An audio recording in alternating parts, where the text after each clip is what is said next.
Welcome to World Explained.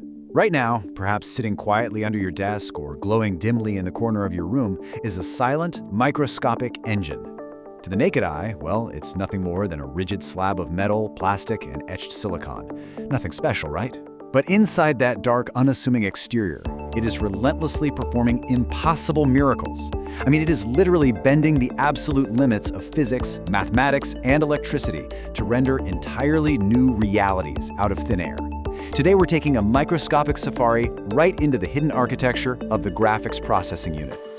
To render the hyper-realistic, neon-drenched streets of a world like Cyberpunk 2077, modern graphics cards don't just, calculate a few things. They unleash an absolute avalanche of mathematics, specifically 36 trillion calculations, every single second. Just take a moment to let that unimaginable, staggering scale really sink in. 36 trillion operations in the literal time it takes you to blink.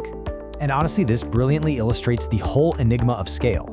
If someone asked you to do just one long multiplication problem every second, it would take you countless lifetimes to match what this machine does. In fact, to match the computational power this hardware exerts in just one single second, we would need 4,400 entire Earths. And that's fully populated Earths with every single human being working in perfect, unbroken unison, doing one math problem a second. It's absolutely wild. Okay, let's dive into this comparison.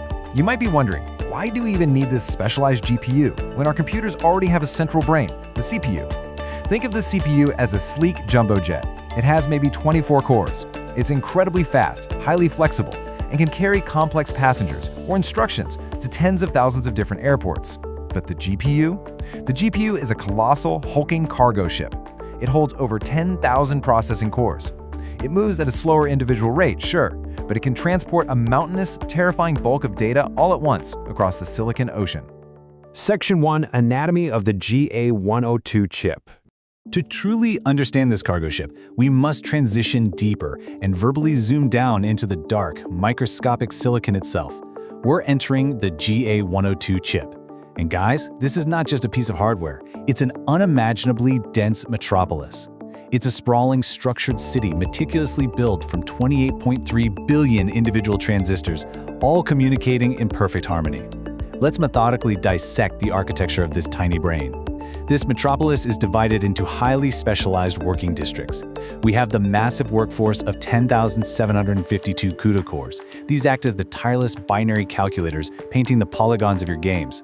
Then there are the 336 specialized tensor cores, which handle the heavy, complex matrix math required for artificial intelligence. And finally, the elite 84 ray tracing cores, dedicated exclusively to calculating the chaotic, real-time physics of bouncing light and shadow. But here is a really thought-provoking mystery from the physical manufacturing process.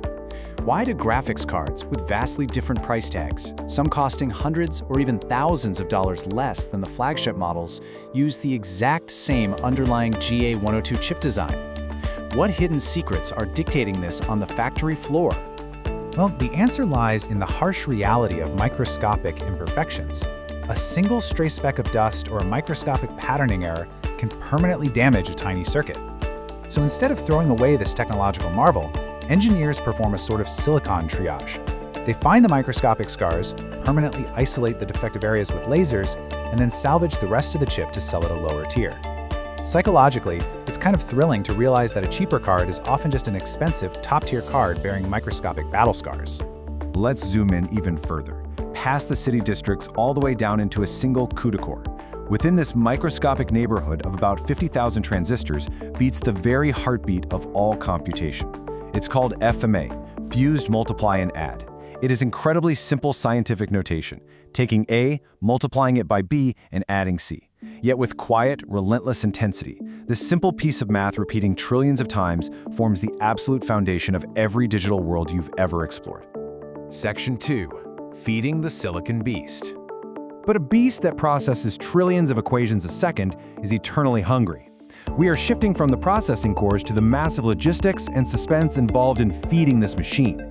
Because a GPU without data is basically useless. It requires raw, unadulterated terabytes of 3D environments to be shoveled into its silicon mouths constantly. Look at the staggering bandwidth required to keep the system alive. 1.15 terabytes per second. Every second, massive amounts of data from the graphics memory must flood into the GPU.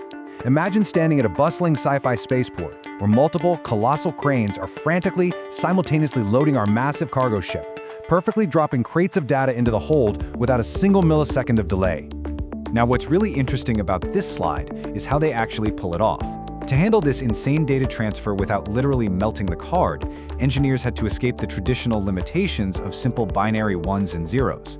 Moving away from PAM4 encoding, they developed PAM3, ingeniously combining binary bits into ternary digits using voltages of 0, 1, and -1. This brilliant leap vastly increased power efficiency and completely transformed how fast data could sprint across the circuit board.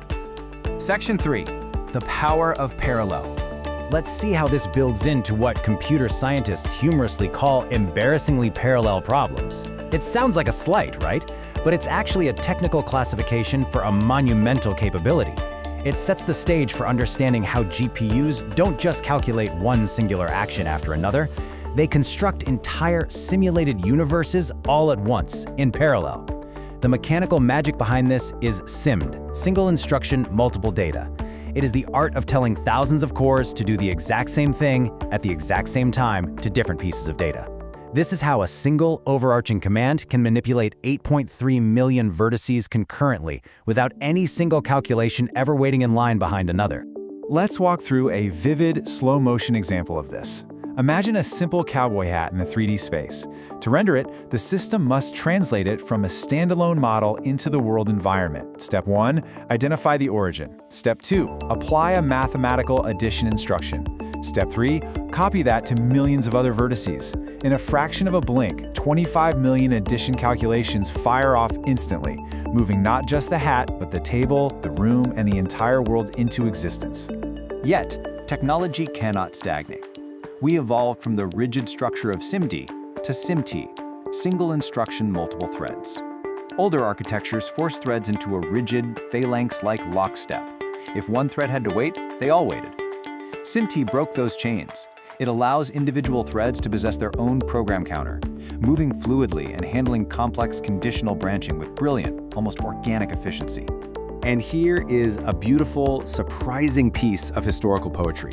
You might assume the term warp, used to describe these bundled threads of data, comes from science fiction or space travel. Actually, scratch that. It originates from the 1804 Jacquard loom. That 19th century machine used programmable punch cards to weave intricate physical patterns. Today, centuries later, we are using the exact same concepts within cold microscopic computing to weave realities instead of fabric. Section 4. Beyond gaming, crypto and AI. But as time went on, the raw power of this architecture couldn't be contained to just rendering video games. It was destined for a much larger stage. This microscopic power would spill out of the gaming world, fundamentally altering the global economy, upending financial markets, and laying the groundwork for the future of artificial intelligence. This brings us to a fascinating modern shift. Why did the graphics card suddenly become the ultimate weapon for mining Bitcoin? To understand this, we have to stop looking at the blockchain as traditional finance and start seeing it for what it truly is beneath the surface, a colossal, cryptographic, high-speed lottery. So the crucial point is how this lottery works. You input transaction data, generate a random number called a nonce, and the SHA-256 algorithm spits out a random ticket. You are desperately hunting for a ticket starting with 80 zero bits. Because the GPU can effortlessly run 95 million parallel algorithms a second, it was the ultimate relentless ticket printing machine, overwhelming the network with sheer brute force. But there is a cinematic tragedy in this technological arms race. The mighty GPU eventually met its match. Specialized machines called ASICs arrived, mining at an incomprehensible 250 trillion hashes per second. Suddenly, the powerful graphics card was reduced to a mere spoon trying to dig for gold against an industrial excavator, permanently rendering the GPU obsolete in the Bitcoin mines. Yet, from the ashes of the crypto boom, the GPU found an even greater world-altering destiny. Inside the tensor cores, a miraculous mathematical ballet occurs. They take 3 matrices, multiply the first 2, add the third, and output the result concurrently. This trillion-operation matrix math isn't just basic calculation. It is the spark of cognition. It is literally birthing modern artificial intelligence, allowing neural networks to learn, adapt, and generate. Which leaves us looking down at this tiny, silent slab of silicon under our desks with a profound sense of awe. It's a universe of billions of transistors, scarred by manufacturing, yet capable of trillions of thoughts a second. If this microscopic engine can flawlessly simulate our reality today, what incredible, unfathomable worlds will it dream up tomorrow? Thank you for watching World Explain. See you in the next video.